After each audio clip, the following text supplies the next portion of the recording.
Instamart से cash on delivery shopping कैसे करें। अब इंस्टामार्ट ऐप से कैश ऑन डिलीवरी शॉपिंग करना चाहते हो तो इस वीडियो को पूरा देखना। इसके लिए इंस्टामार्ट ओपन करना है, फिर ऊपर सर्च ऑप्शन शो होगा, सर्च पर क्लिक करना है। देन आपको जो प्रोडक्ट ऑर्डर करना है आपको उसे यहाँ पर सर्च करना है। देन सर्च करने के बाद नीचे आपको वो प्रोडक्ट शो होगा। देन फिर आपको उस प्रोडक्ट पर क्लिक करना है। देन प्रोडक्ट पर क्लिक करने के बाद कुछ इस तरह का इंटरफेस शो होगा। यहाँ पर ऊपर आपको प्रोडक्ट का फ़ोटो दिखाई देगा, नीचे प्राइस एंड उसका क्वांटिटी शो होगा।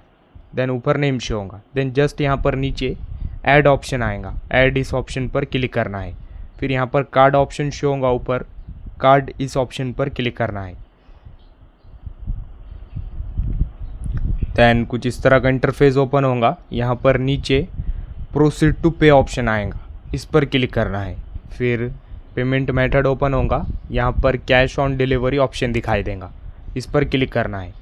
फिर पे विथ कैश पर क्लिक करना है। जैसे आप इस पर क्लिक करेंगे फिर आपका कैश ऑन डिलीवरी ऑर्डर हो जाएगा। तो अब इस तरह से कैश ऑन डिलीवरी शॉपिंग कर सकते हैं। वीडियो इन्फॉर्मेटिव लगा तो लाइक करना, चैनल पर न्यू हो तो सब्सक्राइब करना।